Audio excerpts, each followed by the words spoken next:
Valerie, thank you for being with me here today on the Courage of a Leader podcast. It is absolutely a pleasure to be with you, Amy. Yeah, I am looking forward to this conversation. Everyone, you need to know that Valerie is focused on supporting others to create peace and power and possibility in a variety of situations. So, we're going to talk about the principles that she has created over time to bridge the communication divide. Right. There are many communication divides in our world, in all of our lives. So before we get into the principles, I want to invite all of you as listeners to identify what possible communication divides you might be working to bridge. It could be a generational gap, it could be functional silos. Right. How do we bridge the gap between those? People who are different than us. They have different frames of reference or different experiences or different perspectives. So take just a heartbeat here and identify in what possible relationships and situations might you want to apply these principles that Valerie is going to share with us to bridge a communication divide. All right, a big lead in there, Valerie, but I wanted people thinking about where can we apply this? Mhm. And I'll be looking for myself. So, what are the principles and why are they important? All right, the principles, there are five. Great. The principles are first, well, you know what? I shouldn't say first. They Okay, can arise together, they can rise separately. The important thing is to start somewhere. great. So I would say listen, Yep. and that's listen without judgment. Mm. Mm-hmm. That's a skill. It can be learned. We Mm-hmm. don't typically learn it. Mm-hmm. And then look. And by look, I mean you might see with your own two eyes something and make a judgment about it, or in your own experience, look at something in your own experience. And that doesn't mean that you see the whole picture. Mm. Shift your perspective. Mm-hmm. And then laugh. Why is laugh appropriate even in a conflictual situation? Yep. Well, by laughing, I've interviewed the Dalai Lama, and I've interviewed Nobel Peace Prize winners Mm-hmm. who had been imprisoned, exiled, tortured, like really horrible things have happened. And every single one of them has lightheartedness right there underneath the surface. And Mm-hmm. they value that. Yeah. And Oh, and I'll share more about why we should value that too. beautiful. And then love. And again, love in like the workplace or with my vendor, or what are you talking about? Mm-hmm. The Wharton School of Business in Pennsylvania studies the appropriateness of love, me and agape kind of love, Yeah. in the workplace.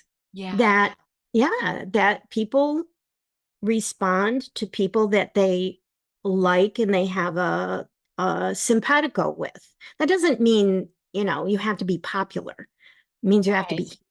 be being human. And then the last one is leap.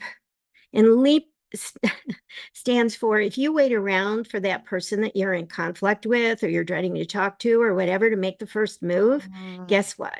It's not going to happen. Mm-hmm. Mm-hmm. You be the one. Be the one. Be the one. Yes.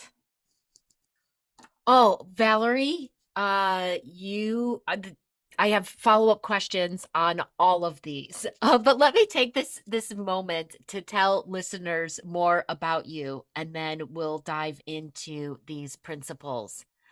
Valerie Mrak is a conflict transformation specialist who takes exhausted, frustrated relationships and helps her clients transform them into productive partnerships. She helps teams and individuals go from inaction and infighting to action and creative collaboration. She's a TEDx and international speaker, award winning filmmaker, a best selling author, and leadership coach who has empowered thousands across the globe to transform their business and personal relationships through creating possibility. A life changing conversation with the Dalai Lama led her to a commitment to transform the conflict in her own life and master the principles of peace. She has interviewed 6 winners of the Nobel Peace Prize, as well as many former gang leaders. As a result, she has discovered the secrets of how to find the possibilities in impossible relationships. So, Valerie is beyond qualified for our topic today and is going to have us seeing the possibility in the situations where we need to bridge a divide here. So, you've already given us so much. Listen, Valerie, we want to do that without judgment. How that takes something. How do we remind ourselves to do that in a moment? Because the human default is often to listen to respond or to defend, or what am I going to say next about what they're sharing right now, rather than being with the other person and truly being curious and understanding what they're saying. How do we remind ourselves and how do we get there? That's a great question. And yes, that's right. Did you know that on average, so that means even the best of us, right, are in that average. Remember only 10% of what we hear, Yikes. 10%, Yikes. because we aren't paying attention because we're thinking about what we want to say, or, Sure. there's that grocery shopping you've got to do, or whatever.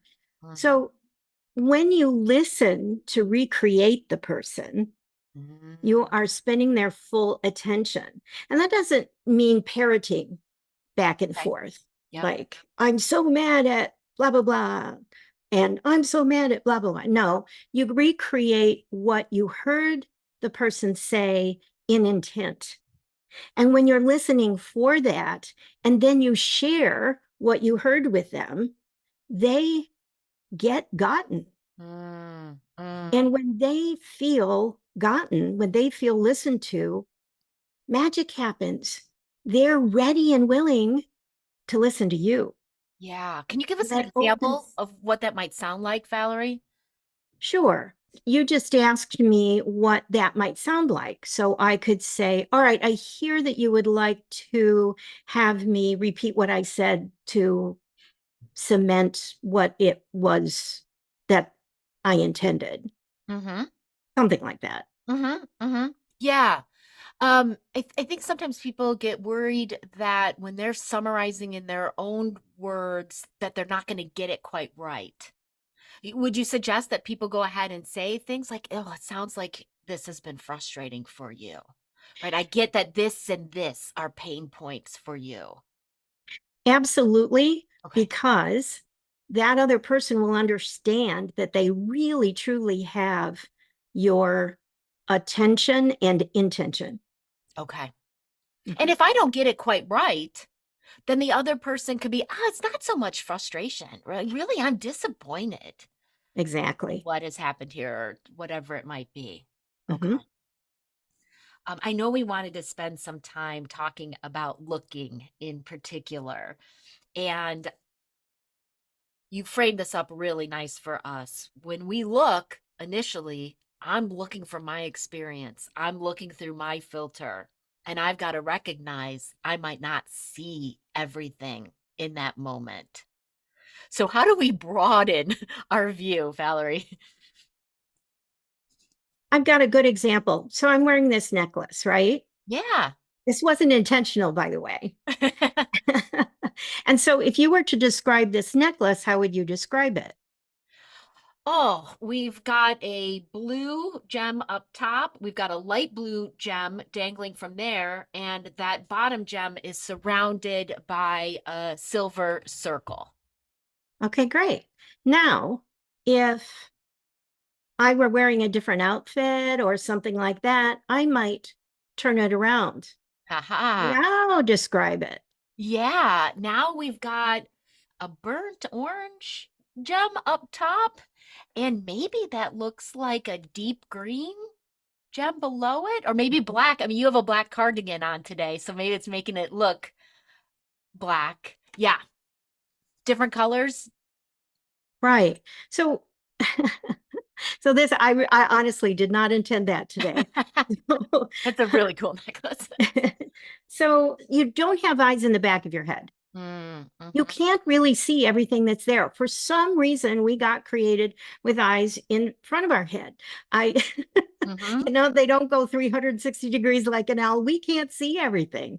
And that's true of our experiential perspective as well. Yeah.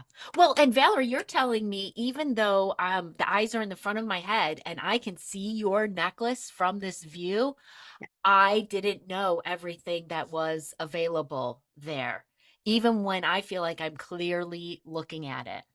Right. So Yeah. change your view. Someone said this once and I've repeated it, that pretend like we're around a small conference table and there's one of those big beach balls that has the different colored stripes on it. If I'm right up against the ball, I might only be seeing the blue from that blue stripe. You on the opposite side of the table might only be seeing the red.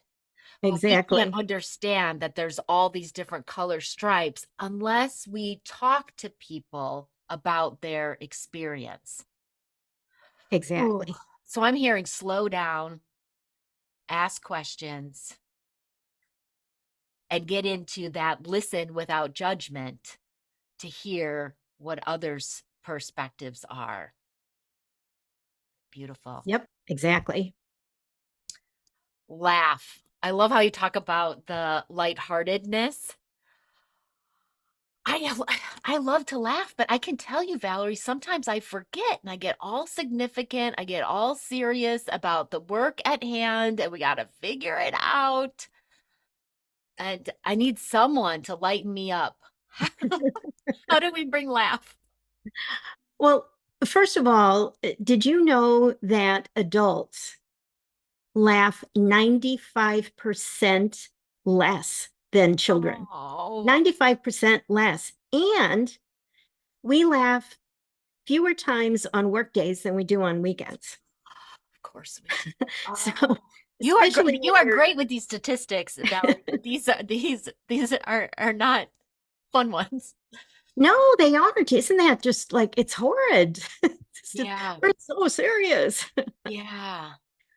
Humor, and we're not talking about learning to be jokesters.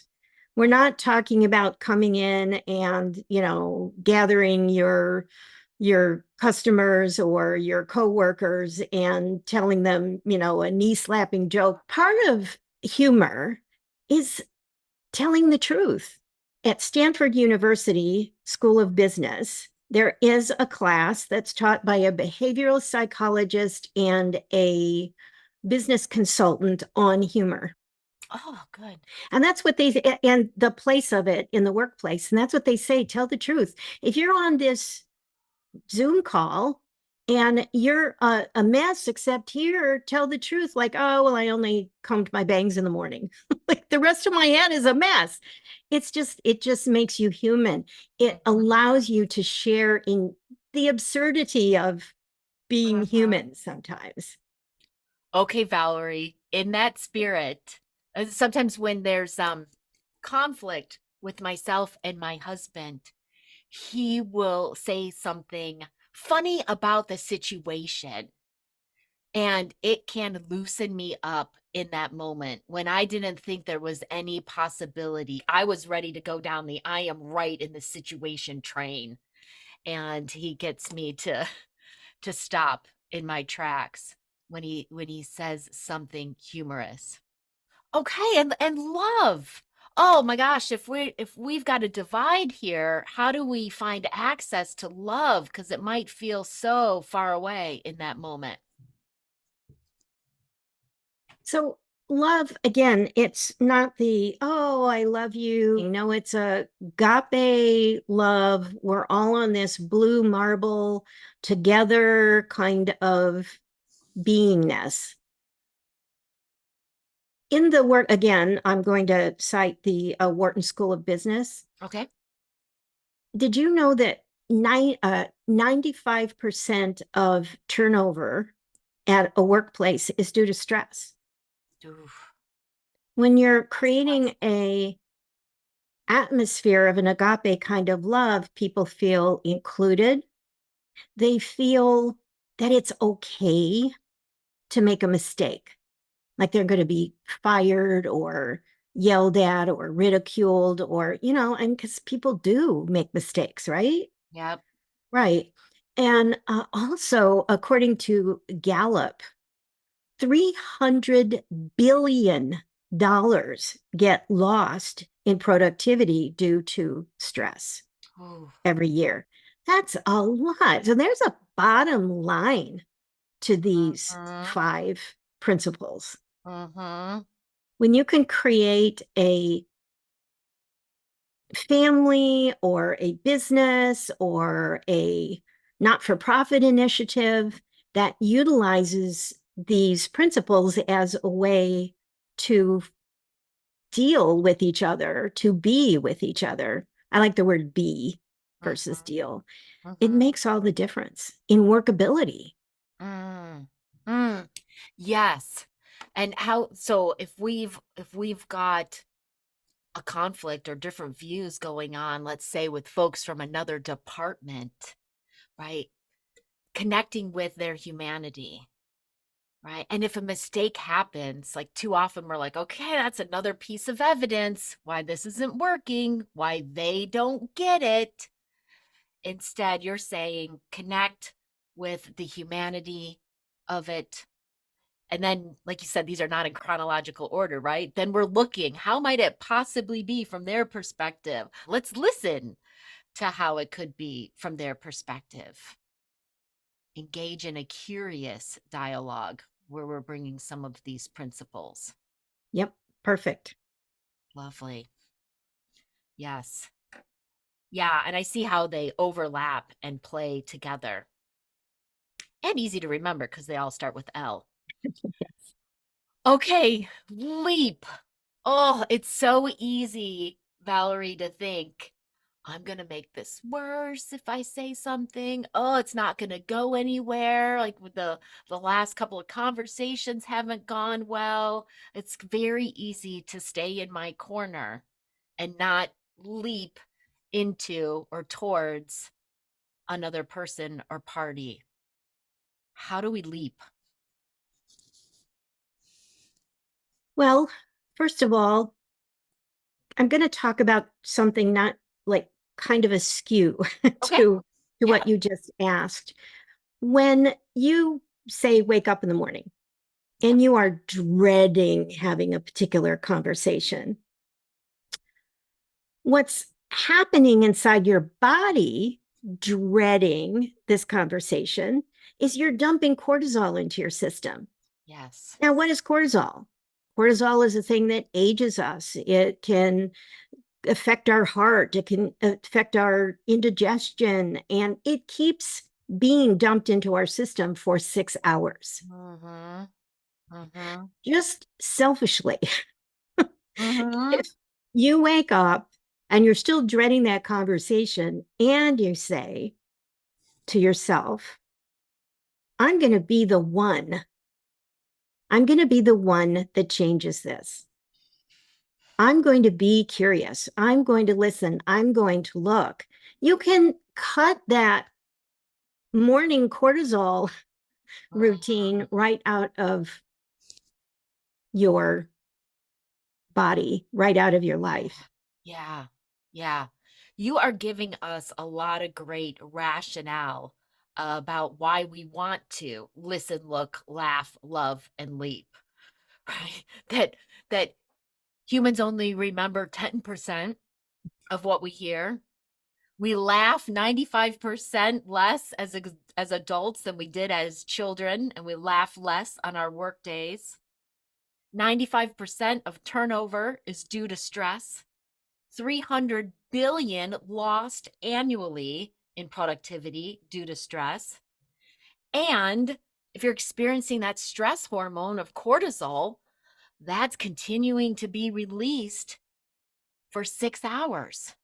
So these are personal and systemic reasons why we want to operate differently here. Okay, so Valerie, a lot of great things to think about across all of the principles. Let's say I want to bridge a divide. How do I prepare? How do I get in the right mindset for my next interaction with that person?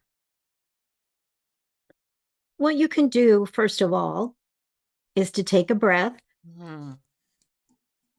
and to understand that you are really kind of going on a journey.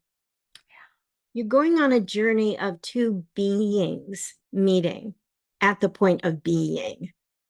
We're not human Mhm. doings, we're Yep. human beings.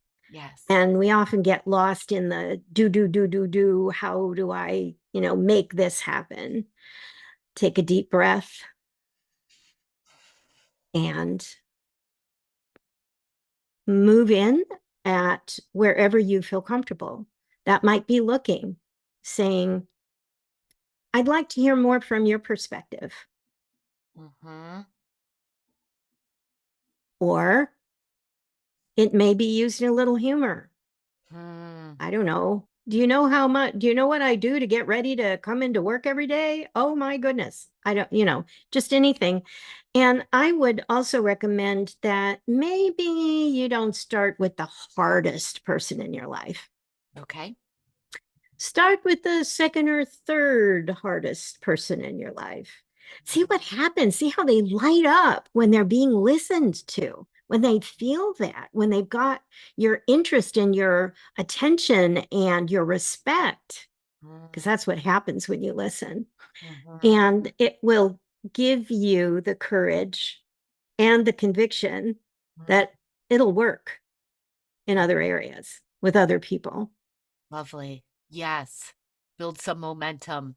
So taking a breath, so that also helps in our brains, Yes, right? it does. When our brains recognize, our brains built for survival, recognize that the human being is not running from a tiger in this moment. So I can stop releasing cortisol for the moment, and I can let the brain activity come out of fight, flight, or freeze and go into the prefrontal cortex so it can actually think and listen, right? So breathing, I'm hearing that's also grounding us in the fact that we are a human being connecting and talking with another human being. Exactly. Yeah.